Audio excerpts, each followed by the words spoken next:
ನಮಸ್ಕಾರ. ವಿಡಿಯೋ ನೋಡುವಂತ ಎಲ್ಲ ಆತ್ಮೀಯ ವೀಕ್ಷಕರಿಗೆ ಹಾಗೂ ನನ್ನ ಮುದ್ದು ವಿದ್ಯಾರ್ಥಿ ಬಳಗಕ್ಕೆ ಹೃದಯಪೂರ್ವಕ ಧನ್ಯವಾದಗಳನ್ನ ಹೇಳುತ್ತಾ ಇವತ್ತಿನ ವಿಡಿಯೋದಲ್ಲಿ ನಿಮಗೆ ಏನ್ ಕಲಿಸಿಕೊಡ್ತಾ ಇದ್ದೇನೆ ಇವತ್ತು ಕಂಪ್ಯೂಟರ್ ಒಳಗಡೆ ನಾವು ಕೆಲಸಕ್ಕೆ ಹೋದಾಗ ಅಲ್ಲಿ ಟೇಬಲ್ಸ್ ಗಳನ್ನ ಯಾವ ರೀತಿಯಾಗಿ ಹಾಕಬೇಕು ಮತ್ತೆ ಟೇಬಲ್ಸ್ ಯಾವ ರೀತಿಯಾಗಿ ಎಡಿಟ್ ಅನ್ನ ಮಾಡಬೇಕು, ನಮಗೆ ಬೇಕಾದ ರೀತಿಯಾದಂತಹ ಒಂದು ಟೇಬಲ್ಸ್ ಗಳನ್ನ ಯಾವ ರೀತಿಯಾಗಿ ನಾವು ಹಾಕೋಬಹುದು ಅನ್ನುವಂತ ಒಂದು ಮಾಹಿತಿಯನ್ನು ನಿಮಗೆ ಇವತ್ತಿನ ಈ ಒಂದು ವಿಡಿಯೋದಲ್ಲಿ ಸಂಪೂರ್ಣವಾಗಿ ಕಲಿಸಿಕೊಡ್ತಾ ಇದ್ದೇನೆ. ಜೊತೆಗೆ ಇವತ್ತೇ ಫಸ್ಟ್ ಟೈಮ್ ಯೂಟ್ಯೂಬ್ ಅಲ್ಲಿ ನಾನು ಮಾಡುವಂತ ವಿಡಿಯೋ ನೋಡ್ತಾ ಇದ್ದೀರಂದ್ರೆ ವಿಡಿಯೋ ಕೆಳಗಡೆ ಸಬ್ಸ್ಕ್ರೈಬ್ ಅನ್ನೋ ಬಟನ್ ಕೆಂಪು ಅಕ್ಷರಲೆ ಸಬ್ಸ್ಕ್ರೈಬ್ ಮಾಡ್ಕೊರಿ, ಬಾಜುನ್ ಬೆಲೈಕನ್ ಗಂಟಿ ಬರ್ತದೆ, ಮೇಲಿನ ಗಂಟಿ ಬಾರಿಸ್ಬಿಟ್ರೆ ಸಾಕು. ನಾನ್ ಮಾಡುವಂತ ಈ ತರ ಪ್ರತಿಯೊಂದು ವಿಡಿಯೋಸ್ ಗಳ ಮಾಹಿತಿ ಏನಾಗುತ್ತೆ ನಿಮ್ಮ ಫೋನ್ ಮೇಲೆ ಮತ್ತೆ ನಿಮ್ಮ ಕಂಪ್ಯೂಟರ್ ಮೇಲೆ ನೋಟಿಫಿಕೇಶನ್ ಬರ್ತಾ ಇರುತ್ತೆ. ನೀವು ಮನೆಯಲ್ಲೇ ಕುಳಿತುಕೊಂಡು ನಾನ್ ಮಾಡುವಂತಹ ಪ್ರತಿಯೊಂದು ವಿಡಿಯೋಸ್ ಗಳ ನೋಡೋ ಮುಖಾಂತರ ಇವತ್ತು ಕಂಪ್ಯೂಟರ್ ಶಿಕ್ಷಣ ಮತ್ತೆ ಇನ್ನಿತರ ಮಾಹಿತಿಗಳನ್ನು ಕೂಡ ಸಂಪೂರ್ಣವಾಗಿ ಪಡೆಯಬಹುದು ಸ್ನೇಹಿತರೆ. ಮೊದಲಿಗೆ ನಾವು ನೋಡ್ತಿದ್ದಾನೆ ಕಂಪ್ಯೂಟರ್ ಒಳಗಡೆ ನಾನು ಸ್ಟಾರ್ಟ್ ಮೇಲೆ ಕ್ಲಿಕ್ ಅನ್ನು ಮಾಡ್ಕೊಂಡು ಇಲ್ಲಿ ಮೈಕ್ರೋಸಾಫ್ಟ್ ಆಫೀಸ್ ವರ್ಡ್ ಅನ್ನು ಸಂಪೂರ್ಣವಾಗಿ ಓಪನ್ ಮಾಡ್ತಾ ಇದ್ದೀನಿ.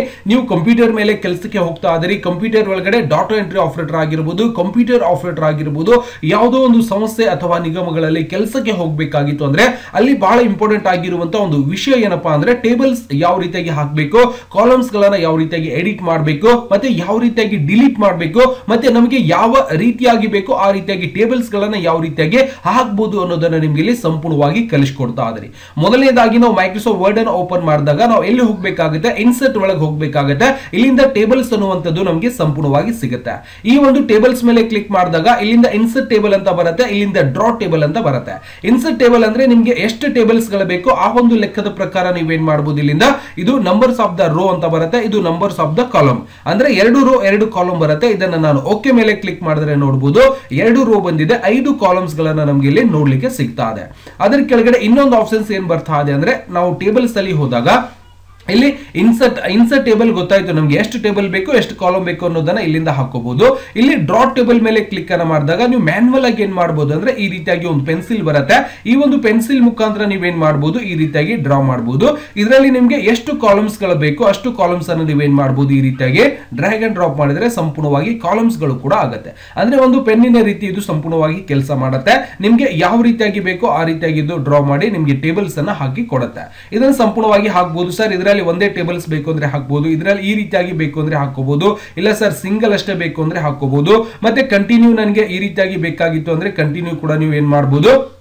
ಏನಾದ್ರೂ ತಪ್ಪಾಗಿತ್ತು ಅಂದ್ರೆ ಕಂಟ್ರೋಲ್ ಜಡ್ ಮಾಡಿ ಇಲ್ಲಿಂದ ಇಲ್ಲಿವರೆಗೆ ನೀವು ಕಂಟಿನ್ಯೂ ಆಗಿ ಟೇಬಲ್ಸ್ ಗಳು ಕೂಡ ಹಾಕೋಬಹುದು. ಮತ್ತೆ ನಿಮ್ಗೆ ಯಾವ ರೀತಿಯಾಗಿ ಬೇಕೋ ಆ ರೀತಿಯಾಗಿ ನೀವೇನ್ ಮಾಡಬಹುದು ಈ ಒಂದು ಪೆನ್ನಿನ ಸಹಾಯದ ಮುಖಾಂತರ ನೀವೇನ್ ಮಾಡಬಹುದು ಆ ಟೇಬಲ್ಸ್ ಅನ್ನ ಹಾಕೋಬಹುದು. ಇಲ್ಲ ಸರ್ ನನಗೆ ಇದರಲ್ಲಿ ಕೆಲವೊಂದಿಷ್ಟು ಲೈನ್ಸ್ ಗಳನ್ನ ಡಿಲೀಟ್ ಮಾಡಬೇಕಾಗುತ್ತೆ, ಟೇಬಲ್ಸ್ ಅನ್ನ ಡಿಲೀಟ್ ಮಾಡಬೇಕಾಗಿತ್ತು ಅಂದ್ರೆ ಇಲ್ಲಿ ಎರೇಜರ್ ಕೀ ಸಿಗುತ್ತೆ. ಆ ಒಂದು ಎರೇಜರ್ ಕೀ ಮುಖಾಂತರ ನೀವು ನಿಮ್ಗೆ ಬೇಡ ಆಗಿರುವಂತ ಒಂದು ಲೈನ್ಸ್ ಗಳನ್ನ ನೀವು ಸಂಪೂರ್ಣವಾಗಿ ರಿಮೂವ್ ಮಾಡ್ಕೋಬಹುದು. ನೋಡಿ ಈ ರೀತಿಯಾಗಿ ಕೂಡ ನಾವೇನ್ ಮಾಡಬಹುದು. ಇದು ಕಂಪ್ಲೀಟ್ ಆಗಿ ಒಂದೇ ಬೇಕಾಗಿದೆ ಸರ್ ಅಂದ್ರೆ ಈ ರೀತಿಯಾಗಿ ಕಂಪ್ಲೀಟ್ ಆಗಿ ನೀವು ಬದಲಾವಣೆಯನ್ನ ಮಾಡಬಹುದು. ಇಲ್ಲ ಸರ್ ಇದರ ಒಳಗಡೆ ಇರುವಂತದ್ದು ಕೂಡ ನನಗೆ ಬೇಕಾಗಿಲ್ಲ ಅಂದ್ರೆ ಇದರ ಮೇಲೆ ಕ್ಲಿಕ್ ಮಾಡಿ ಕಂಪ್ಲೀಟ್ ಆಗಿ ಡಿಲೀಟ್ ಆಗುತ್ತೆ. ಮತ್ತೆ ಬೇಕಾಗಿತ್ತು ಅಂದ್ರೆ ನೀವೇನ್ ಮಾಡಬೇಕು ಡ್ರಾ ಟೇಬಲ್ ಮೇಲೆ ಕ್ಲಿಕ್ ಮಾಡಿಕೊಂಡು ನಿಮ್ಗೆ ಎಲ್ಲಿಂದ ಬೇಕು ಯಾವ ರೀತಿಯಾಗಿ ಬೇಕು ಆ ರೀತಿಯಾಗಿ ನೀವೇನ್ ಮಾಡಬಹುದು ಒಂದು ಟೇಬಲ್ಸ್ ಅನ್ನ ಡಿಸೈನ್ ಮಾಡಿಕೊಂಡು ಇವುಗಳಲ್ಲಿ ನೀವು ಸಂಪೂರ್ಣವಾಗಿ ಬರಿಬಹುದು. ಬರಿಬೇಕಾಗಿದೆ ಅಂದ್ರೆ ಇದರ ಮೇಲೆ ಕ್ಲಿಕ್ ಅನ್ನು ಮಾಡ್ಕೊಳ್ಳಿ ಹೋಗ್ಬಿಡುತ್ತೆ. ಇವಾಗ ನೀವೇನ್ ಮಾಡಬಹುದು COMPUTER ಕಂಪ್ಯೂಟರ್ ಎಜುಕೇಶನ್ ಸೆಂಟರ್ ಅಂತ ಸಂಪೂರ್ಣವಾಗಿ ಬರೆದಿದ್ದೀರಿ. ಈ ರೀತಿಯಾಗಿ ಕೂಡ ನೀವು ಕಂಪ್ಲೀಟ್ ಆಗಿ ಬರೀಬಹುದು. ಇದಕ್ಕೆ ಸೆಂಟರ್ ಒಳಗೆ ತರಬೇಕಾಗಿದೆ ಸರ್ ಅಂದ್ರೆ ನೀವು ಲೇಔಟ್ ಒಳಗೆ ಹೋಗಿ ಇದರ ಒಂದು ಎಲ್ಲ ತರದ ಒಂದು ಅಕ್ಷರಗಳ ವಿನ್ಯಾಸವನ್ನ ಡಿಸೈನ್ ಮಾಡ್ಕೋಬಹುದು. ಇಲ್ಲಿಂದ ಅಲೈನ್ಮೆಂಟ್ ಇರುತ್ತೆ, ಸೆಂಟರ್ ಅಲೈನ್ಮೆಂಟ್ ಮಾಡ್ಕೋಬಹುದು. ಸ್ವಲ್ಪ ಈ ರೀತಿಯಾಗಿ ಕೂಡ ನೀವು ಬದಲಾವಣೆಯನ್ನ ಮಾಡ್ಕೋಬಹುದು. ನೋಡಿ ಈ ರೀತಿಯಾಗಿ ಸಪೋಸ್ ಇಲ್ಲಿಂದ ರೆಡ್ ಲೈನ್ ಬರ್ತಾ ಇದೆ ಕೆಳಗಡೆ, ಇಲ್ಲಿ ಏನಾಗಿದೆ ಅಂದ್ರೆ ಸ್ಪೆಲ್ಲಿಂಗ್ ಮಿಸ್ಟೇಕ್ ಆಗಿದೆ ಅಂತ ಅರ್ಥ. ನೋಡಬಹುದು ನೀವು ಕೆಳಗಡೆ ಯಾವುದೋ ಒಂದು ಅಕ್ಷರವನ್ನ ಟೈಪ್ ಮಾಡುವಂತ ಸಮಯದಲ್ಲಿ ನಿಮ್ಗೆ ಅಕ್ಷರ ಕೆಳಗಡೆ ಈ ರೀತಿಯಾಗಿ ಒಂದು ರೆಡ್ ಲೈನ್ ಬರ್ತಾ ಇತ್ತು ಅಂದ್ರೆ ಇದರಲ್ಲಿ ಸ್ಪೆಲ್ಲಿಂಗ್ ಮಿಸ್ಟೇಕ್ ಆಗಿದೆಯಾ ಅಂತ ಅರ್ಥ.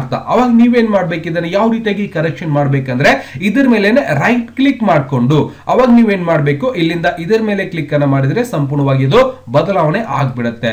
ನೋಡಬಹುದು ಈ ರೀತಿಯಾಗಿ ನಾವೇನ್ ಮಾಡಬಹುದು ಚೇಂಜಸ್ ಅನ್ನ ಸಂಪೂರ್ಣವಾಗಿ ಮಾಡ್ಕೋಬಹುದು. ಓಕೆ CENTER ಅಂತಾನು ಕೂಡ ಸೆಂಟರ್ ಅಂತಾನು ಕೂಡ ಸಂಪೂರ್ಣವಾಗಿ ಬರ್ದಿದೀವಿ. ಇದರಲ್ಲಿ ಈ ರೀತಿಯಾಗಿ ಎಲ್ಲವನ್ನು ಕೂಡ ನಿಮ್ಗೆ ಇಲ್ಲಿಂದ ನೋಡ್ಲಿಕ್ಕೆ ಸಿಗ್ತಾ ಇರುತ್ತೆ, ಸಂಪೂರ್ಣವಾಗಿ ನೀವು ನೋಡ್ಕೋಬಹುದು. ಗೊತ್ತಾಗಿದೆ ಸೆಂಟರ್ ಅಂತ ಈ ರೀತಿಯಾಗಿ ಕೂಡ ನೀವು ಸಂಪೂರ್ಣವಾಗಿ ಬರೀಬಹುದು. ಗೊತ್ತಾಗ್ತಿದೆಯಾ? ಈ ರೀತಿಯಾಗಿ ನಾವು ಚೇಂಜಸ್ ಅನ್ನ ಮಾಡಬಹುದು. ಮತ್ತೆ ಇದರಲ್ಲಿ ಬಹಳಷ್ಟು ವಿಧಾನಗಳು ಕೂಡ ನಿಮ್ಗೆ ಚೇಂಜಸ್ ಮತ್ತೆ ಎಡಿಟ್ ಮಾಡ್ಲಿಕ್ಕೆ ಅವಕಾಶವನ್ನ ಸಿಗ್ತಾ ಇರುತ್ತೆ. ಈಗ ಸಪೋಸ್ ಇಲ್ಲಿಂದ ಮತ್ತೆ ಇದನ್ನೆಲ್ಲ ಏನ್ ಕೆಲಸ ಮಾಡುತ್ತೆ ಇವೆಲ್ಲವನ್ನು ಕೂಡ ಏನ್ ಮಾಡುತ್ತೆ ಅಂದ್ರೆ ನೀವು ಡೈರೆಕ್ಟ್ ಆಗಿ ಇದರ ಮುಂದ್ಗಡೆ ಒಂದು ಟೇಬಲ್ ಬೇಕಾಗಿತ್ತು ಅಂದ್ರೆ ಇನ್ಸರ್ಟ್ ರೈಟ್ ಮೇಲೆ ಕ್ಲಿಕ್ ಮಾಡಿದ್ರೆ ಇನ್ನೊಂದು ಬರುತ್ತೆ, ಅಂದ್ರೆ ಕಂಟಿನ್ಯೂ ಬರ್ತಾ ಇರುತ್ತೆ ನೋಡಿ. ಇದರ ಮೇಲೆ ಕ್ಲಿಕ್ ಮಾಡಿದ್ರೆ ಮತ್ತೆ ಒಂದು ಕಾಲಮ್ಸ್ ಬರ್ತಾ ಇರುತ್ತೆ. ಈಗ ಸಪೋಸ್ ನೀವು ಈ ಒಂದು ಕರ್ಸರ್ ಇದರಲ್ಲಿ ಇಟ್ಕೊಂಡು ನೀವು ಇನ್ಸರ್ಟ್ ಬಿಲೋ ಮೇಲೆ ಕ್ಲಿಕ್ ಮಾಡಿದ್ರೆ ಮತ್ತೆ ಕೆಳಗಡೆ ಈ ರೀತಿಯಾಗಿ ಕಾಲಮ್ಸ್ ಗಳನ್ನ ನಾವು ತಗೋತಾ ಇರ್ತೀವಿ. ಬಿಲೋ ಮೇಲೆ ಕ್ಲಿಕ್ ಮಾಡಿ ಮತ್ತೆ ನೆಕ್ಸ್ಟ್ ಕಾಲಮ್ಸ್ ನಮಗೆ ಸಂಪೂರ್ಣವಾಗಿ ಬರ್ತಾ ಇರುತ್ತೆ.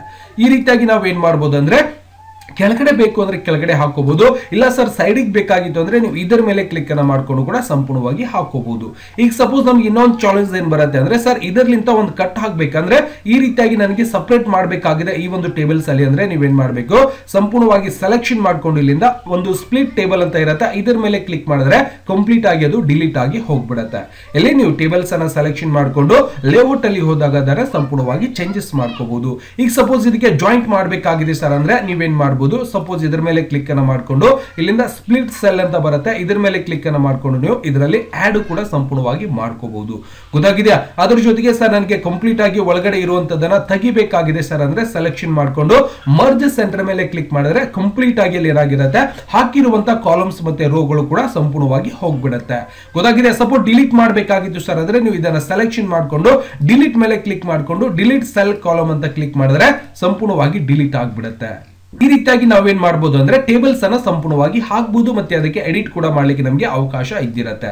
ಗೊತ್ತಾಗಿದೆ? ಈ ರೀತಿಯಾಗಿ ಕೂಡ ನಾವು ಹಾಕೋಬಹುದು. ಸರ್ ಮತ್ತೆ ನನಗೆ ನೆಕ್ಸ್ಟ್ ಟೇಬಲ್ಸ್ ಗಳು ಬೇಕಾಗಿತ್ತು ಅಂದ್ರೆ ನೀವು ಮತ್ತೆ ಇದರ ಮೇಲೆ ಆಕ್ಟಿವ್ ಆಗಿ ಇರಬೇಕಂದ್ರೆ ಇದರ ಮೇಲೆ ಕ್ಲಿಕ್ ಮಾಡಬೇಕು, ಇಲ್ಲ ಅಂದ್ರೆ ಹೊರಗಡೆ ಕ್ಲಿಕ್ ಅನ್ನ ಮಾಡ್ಕೋಬೇಕು. ಮೇಲ್ಗಡೆ ಕ್ಲಿಕ್ ಮಾಡ್ಕೊಂಡು ಮತ್ತೆ ಲೇಔಟ್ ಒಳಗೆ ಹೋದಾಗ ನಮ್ಗೆ ಏನಾಗ್ತಾ ಇರತ್ತೆ ಇವೆಲ್ಲವನ್ನು ಕೂಡ ನಿಮ್ಗೆ ತಿಳಿಸ್ಕೊಟ್ಟಿದ್ದೀನಿ. ಆ ಜೊತೆಗೆ ಡಿಲೀಟ್ ಮಾಡಬೇಕು, ಸಪೋಸ್ ಅಕ್ಷರಗಳನ್ನ ಬರಿಬೇಕು ಅಂದ್ರೆ ನೀವೇನ್ ಮಾಡಬೇಕು, ಇಲ್ಲಿ ಅಲೈನ್ಮೆಂಟ್ ಮುಖಾಂತರ ನೀವೇನ್ ಮಾಡಬಹುದು ಇದನ್ನ ಸಂಪೂರ್ಣವಾಗಿ ಬರೆಯಬಹುದು. ಓಕೆ, ಅಂದ್ರೆ ಅಲೈನ್ಮೆಂಟ್ ಅನ್ನ ಮಾಡ್ಕೋಬಹುದು. ಸೆಂಟರ್ ಒಳಗೆ ಬೇಕು ಅಂದ್ರೆ ಸೆಂಟರ್ ತಗೋಬಹುದು, ಇಲ್ಲ ಸರ್ ನನಗೆ ಡೈರೆಕ್ಷನ್ ಈ ರೀತಿಯಾಗಿ ಮೇಲ್ಗಡೆ ಮುಖ ಮಾಡಬೇಕು ಅಂದ್ರೆ ಇಲ್ಲಿ ಅಕ್ಷರಗಳ ಡೈರೆಕ್ಷನ್ ಕೂಡ ಇದ್ದಿರುತ್ತೆ, ಇಲ್ಲಿಂದ ಬದಲಾವಣೆ ಕೂಡ ಸಂಪೂರ್ಣವಾಗಿ ಚೇಂಜಸ್ ಅನ್ನ ಮಾಡಬಹುದು. ಗೊತ್ತಾಗ್ತಿದ್ಯಾ? ಈ ರೀತಿಯಾಗಿ ನಾವೇನ್ ಮಾಡಬಹುದು, ನಮ್ಗೆ ಯಾವ ರೀತಿಯಾಗಿ ಟೇಬಲ್ಸ್ ಬೇಕೋ ಆ ರೀತಿಯಾಗಿ ನಾವೇನ್ ಮಾಡಬಹುದು, ಡ್ರಾ ಟೇಬಲ್ ಮೇಲೆ ಕ್ಲಿಕ್ ಮಾಡಿದ್ರೆ ಡ್ರಾ ಆಗುತ್ತೆ, ಡಿಲೀಟ್ ಮೇಲೆ ಕ್ಲಿಕ್ ಮಾಡಿದ್ರೆ ಡಿಲೀಟ್ ಆಗುತ್ತೆ. ಈಗ ಸಮ್ ಟೈಮ್ ನಮ್ಗೆ ಏನಾಗಿರುತ್ತೆ ಅಂದ್ರೆ ಈ ಒಂದು ಟೇಬಲ್ಸ್ ಒಂದು ಕಲರ್ಸ್ ಆಗಿರಬಹುದು, ಈ ಒಂದು ಲೈನ್ಸ್ ಅನ್ನ ಬದಲಾವಣೆ ಮಾಡಬೇಕಾಗಿತ್ತು ಅಂದ್ರೆ ನೀವೇನ್ ಮಾಡಬೇಕು, ಸೆಲೆಕ್ಷನ್ ಮಾಡ್ಕೊಂಡು ಇಲ್ಲಿ ಆಪ್ಷನ್ಸ್ ಇರುತ್ತೆ. ಓಕೆ, ಪಿನ್ ಕಲರ್ ಅಂತ ಇರುತ್ತೆ, ನೀವೇನ್ ಮಾಡಬಹುದು ಇದರ ಮೇಲೆ ಕ್ಲಿಕ್ ಅನ್ನ ಮಾಡ್ಕೊಂಡು ನೀವೇನ್ ಮಾಡಬಹುದು ಅಂದ್ರೆ ಇಲ್ಲಿ ಟೇಬಲ್ಸ್ ಇರುತ್ತೆ, ಇದರ ಮೇಲೆ ಬಾರ್ಡರ್ ಅಂತ ಇದೆಯಲ್ಲ ಇಲ್ಲಿ ಆಲ್ ಬಾರ್ಡರ್ ಮೇಲೆ ಕ್ಲಿಕ್ ಮಾಡಿ ಆಮೇಲೆ ನೀವು ಕಲರ್ಸ್ ಅನ್ನ ಸೆಲೆಕ್ಷನ್ ಮಾಡ್ಕೊಂಡು ಏನ್ ಮಾಡಬಹುದು, ಈಗ ಅಪ್ಲೈ ಮಾಡ್ರಿ, ಸಂಪೂರ್ಣವಾಗಿ ನಮಗೆ ರೆಡ್ ಕಲರ್ ಒಳಗೆ ಬಂದ್ಬಿಡ್ತದೆ. ಈ ರೀತಿಯಾಗಿ ಕೂಡ ನಾವೇನ್ ಮಾಡಬಹುದು ಕಲರ್ ಕರೆಕ್ಷನ್ ಮಾಡಬಹುದು. ಈಗ ಸಪೋಸ್ ಅದರಲ್ಲಿ ಕಲರ್ಸ್ ಹಾಕ್ಬೇಕಾಗಿತ್ತು ಸರ್ ಅಂದ್ರೆ ಈ ರೀತಿಯಾಗಿ ಫಿಲ್ ಕೂಡ ಮಾಡಬಹುದು. ಈಗ ಸಪೋಸ್ ನನಗೆ ಇದು ಒಂದೇ ಕಲರ್ ಹಾಕ್ಬೇಕಾಗಿತ್ತು ಅಂದ್ರೆ ಶೇಡಿಂಗ್ ಒಳಗೆ ಹೋಗಿ ನೀವೇನ್ ಮಾಡಬಹುದು ಅದಷ್ಟೇ ಕಾಲಮ್ಸ್ ಅನ್ನ ಕಲರ್ ಹಾಕಬಹುದು. ಎಂಟೈರ್ ಕಾಲಮ್ ಕಲರ್ ಬೇಕಾಗಿತ್ತು ಅಂದ್ರೆ ಸೆಲೆಕ್ಷನ್ ಮಾಡ್ಕೊಂಡು ಬಕೆಟ್ ಟೂಲ್ ತಗೊಂಡು ಇಲ್ಲಿಂದ ಕಲರ್ಸ್ ಕೂಡ ನೀವು ಸಂಪೂರ್ಣವಾಗಿ ಹಾಕ್ಲಿಕ್ಕೆ ಅವಕಾಶ ಇದ್ದಿರುತ್ತೆ ಇಲ್ಲಿಂದ. ಗೊತ್ತಾಗಿದ್ಯಾ? ಈಗ ಸಪೋಸ್ ಈ ಲೈನಿನ ಕಲರ್ ಬೇರೆ ಬರ್ಬೇಕು ಸರ್ ಅಂದ್ರೆ ಸೆಲೆಕ್ಷನ್ ಮಾಡ್ಕೊಳ್ಳಿ, ಮಾಡಿದ ನಂತರ ಇಲ್ಲಿಂದ ಲೈನ್ಸ್ ಗಳು ಕೂಡ ನೀವು ಚೇಂಜಸ್ ಅನ್ನ ಮಾಡಬಹುದು. ಇಲ್ಲಿ ಸೆಲೆಕ್ಟ್ ಮಾಡ್ಕೊಂಡು ಆಲ್ ಬಾರ್ಡರ್ ಮೇಲೆ ಕ್ಲಿಕ್ ಮಾಡ್ರೆ ಆಟೋಮೆಟಿಕ್ ಆಗಿ ಲೆನ್ಸ್ ಗಳು ಕೂಡ ಇಲ್ಲಿ ಬದಲಾವಣೆ ಆಗ್ಬಿಡುತ್ತೆ. ಆ ಒಂದು ಲೆನ್ಸಿನ ಸೈಜ್ ನಿಮಗೆ ದೊಡ್ಡ ಬೇಕು ಸಣ್ಣ ಬೇಕು ಇಲ್ಲಿ ಮೆನ್ಷನ್ ಮಾಡ್ಕೊಂಡು ನೀವು ಅಪ್ಲೈ ಮಾಡಿದ್ರೆ ಇದನ್ನ ಸೆಲೆಕ್ಷನ್ ಮಾಡ್ಕೊಂಡು ಅಪ್ಲೈ ಮಾಡಿದ್ರೆ ಆಟೋಮೆಟಿಕ್ ಆಗಿ ಸಣ್ಣದಾಗಿ ಬರ್ತಾ ಇರುತ್ತೆ. ಇಲ್ಲಿಂದ ಬೇರೆ ಬೇರೆ ರೀತಿಯಾದಂತಹ ಒಂದು ಸ್ಟೈಲ್ಸ್ ಗಳು ಕೂಡ ಸಿಗುತ್ತೆ, ನೀವು ಈ ರೀತಿಯಾಗಿ ಕೂಡ ಟೇಬಲ್ಸ್ ಅನ್ನ ಸಂಪೂರ್ಣವಾಗಿ ಹಾಕೋಬಹುದು. ಸಪೋಸ್ ಇಲ್ಲಿಂದ ಎರೇಜರ್ ಮಾಡಬೇಕಾಗಿತ್ತು ಅಂದ್ರೆ ಕ್ಲಿಕ್ ಅನ್ನ ಮಾಡ್ಕೊಂಡು ಈ ರೀತಿಯಾಗಿ ಎರೇಜರ್ ಕೂಡ ನೀವೇನ್ ಮಾಡಬಹುದು, ಟೇಬಲ್ಸ್ ಅಲ್ಲಿ ಇರುವಂತಹ ಲೈನ್ಸ್ ಗಳನ್ನ ಕಂಪ್ಲೀಟ್ ಆಗಿ ಎರೇಜರ್ ಮಾಡ್ಕೋಬಹುದು. ಓಕೆನಾ? ಈ ರೀತಿಯಾಗಿ ನಾವೇನ್ ಮಾಡಬಹುದು ಟೇಬಲ್ಸ್ ಅನ್ನ ಸಂಪೂರ್ಣವಾಗಿ ಹಾಕೊಂಡು ಲೇಔಟ್ ಅಲ್ಲಿ ನಮಗೆ ಯಾವ ರೀತಿಯಾಗಿ ಈಗ ಸಪೋಸ್ ನೋಡಿ ನಾವು ಏನ್ ಮಾಡಬೇಕಾಗಿದೆ, ಈ ಟೇಬಲ್ಸ್ ಕೆಳಗಡೆ ಇಷ್ಟೊಂದು ಲೈನ್ ಇದೆ, ನನಗೆ ಇನ್ನೂ ಸ್ವಲ್ಪ ಜಾಸ್ತಿ ಬೇಕಾಗಿತ್ತು ಅಂದ್ರೆ ನೀವೇನ್ ಮಾಡಬೇಕು, ಇಲ್ಲಿಂದ ನೀವೇನ್ ಮಾಡಬಹುದು ಇದನ್ನ ನೀವು ಜಾಸ್ತಿ ಮಾಡಿದ್ರೆ ಸಂಪೂರ್ಣವಾಗಿ ಈ ರೀತಿಯಾಗಿ ಜಾಸ್ತಿ ಕೂಡ ಆಗ್ತಾ ಇರತ್ತೆ. ನೋಡಬಹುದು ಇಲ್ಲಿಂದ ಜಾಸ್ತಿ ಆಗುತ್ತೆ, ಇಲ್ಲಿಂದ ಸಂಪೂರ್ಣವಾಗಿ ಕಡಿಮೆ ಆಗ್ತಾ ಇರತ್ತೆ. ಇದೇನಾಗತ್ತಪ್ಪ ಅಂದ್ರೆ ಕೆಳಗಡೆದು ಕಾಲಮ್ ವಿಡ್ತ್ ಅನ್ನ ಜಾಸ್ತಿ ಮಾಡ್ತಾ ಇರತ್ತೆ. ನೋಡಬಹುದು ಇಲ್ಲಿಂದ ವಿಡ್ತ್ ಮತ್ತೆ ಇದನ್ನ ಕಡಿಮೆ ಕೂಡ ಮಾಡಬಹುದು ಮತ್ತೆ ಜಾಸ್ತಿ ಕೂಡ ನೀವು ಮಾಡ್ಕೊಳ್ಳಿಕ್ಕೆ ಅವಕಾಶ ಇದ್ದಿರುತ್ತೆ. ಇದನ್ನ ನೀವು ಆಟೋಮೆಟಿಕ್ ಆಗಿ ಯೂಸ್ ಮಾಡಬಹುದು. ಸಪೋಸ್ ಸರ್ ಬೇಕು ಬೇಡ ನನಗೆ ಇದೇ ರೀತಿಯಾಗಿ ಸೈಜ್ ಬೇಕಾಗಿದೆ ಅಂದ್ರೆ ಸೆಲೆಕ್ಷನ್ ಮಾಡ್ಕೊಂಡು ನೀವೇನ್ ಮಾಡಬೇಕು ಆಟೋ ಫಿಟ್ ಮೇಲೆ ಕ್ಲಿಕ್ ಮಾಡ್ಕೊಂಡು ಕಂಪ್ಲೀಟ್ ಆಗಿ ಮಾಡಿದ್ರೆ ಈ ರೀತಿಯಾಗಿ ಕರೆಕ್ಟ್ ಆಗಿ ಅದರಲ್ಲಿ ಹೆಸರನ್ನ ಎಷ್ಟು ಬರೆದಿರ್ತೀರಾ ಅದರಷ್ಟೇ ಜಾಗವನ್ನ ಆಟೋಮೆಟಿಕ್ ಆಗಿ ಫಿಟ್ ಆಗುತ್ತೆ. ಕಂಟ್ರೋಲ್ ಜೆಡ್ ಮಾಡ್ಕೊಳ್ಳಿ. ಇಲ್ಲ ಸರ್ ಇಲ್ಲಿ ಏನಿದೆ ಅದೇ ರೀತಿಯಾಗಿ ಬರಬೇಕು ಅಂದ್ರೆ ಆಟೋ ಫಿಟ್ ಮೇಲೆ ಹೋಗಿ ಫಿಟ್ ವಿತ್ ವಿಂಡೋ ಮೇಲೆ ಕ್ಲಿಕ್ ಮಾಡಿ ಆಟೋಮೆಟಿಕ್ ಆಗಿ ಸ್ವಲ್ಪ ಇಲ್ಲಿ ಹೆಚ್ಚಾ ಕಡಿಮೆ ಇರುವಂತದ್ದು ಕರೆಕ್ಟ್ ಆಗುತ್ತೆ. ಮತ್ತೆ ಇನ್ನೊಂದು ಆಪ್ಷನ್ಸ್ ಏನಪ್ಪಾ ಅಂದ್ರೆ ಆಟೋ ಫಿಕ್ಸ್ ವಿತ್ ಕಾಲಮ್ ಅಂತ ಬರುತ್ತೆ, ನೀವು ಏನ್ ಮಾಡಬಹುದು ಅದರ ಮೇಲೆ ಕ್ಲಿಕ್ ಮಾಡಿದ್ರು ಕೂಡ ಚೇಂಜಸ್ ಆಗುತ್ತೆ. ಮತ್ತೆ ಸಪೋಸ್ ನೀವು ಏನ್ ಮಾಡಬಹುದು ಇಲ್ಲಿಂದ ಇನ್ಸರ್ಟ್ ಮೇಲೆ ಕ್ಲಿಕ್ ಮಾಡ್ಕೊಂಡು ಡ್ರಾ ಟೇಬಲ್ ಮೇಲೆ ನೀವು ಕ್ಲಿಕ್ ಮಾಡಿದಾಗ ಈ ರೀತಿಯಾಗಿ ಒಂದೊಂದು ಕಾಲಮ್ಸ್ ಗಳನ್ನ ಹಾಕಿರ್ತೀರ. ಓಕೆ, ನೋಡಬಹುದು ಇದು ಸ್ವಲ್ಪ ದೊಡ್ಡದಾಗಿದೆ, ಮತ್ತೆ ಇದರಲ್ಲಿ ಇನ್ನೊಂದು ಸ್ವಲ್ಪ ನಾನು ಸಣ್ಣ ಮಾಡ್ಕೊಂಡಿರ್ತೀನಿ. ಈ ರೀತಿಯಾಗಿ ಕೂಡ ಕೆಲವೊಂದು ಟೈಮ್ ಆಗಿರುತ್ತೆ. ಅವಾಗ ನೀವು ಸೆಲೆಕ್ಷನ್ ಮಾಡ್ಕೊಂಡು ಎಲ್ಲ ಕಾಲಮ್ ಕೂಡ ಆಟೋಮೆಟಿಕ್ ಆಗಿ ಕರೆಕ್ಟ್ ಬರಬೇಕು ಅಂದ್ರೆ ಲೇಔಟ್ ಒಳಗೆ ಹೋಗಿ ಆಟೋ ಫಿಟ್ ಮೇಲೆ ಕ್ಲಿಕ್ ಮಾಡ್ಕೊಂಡು ಇದನ್ನ ಕ್ಲಿಕ್ ಮಾಡಿದ್ರೆ ಆಟೋಮೆಟಿಕ್ ಆಗಿ ಫಿಟ್ ಆಗುತ್ತೆ.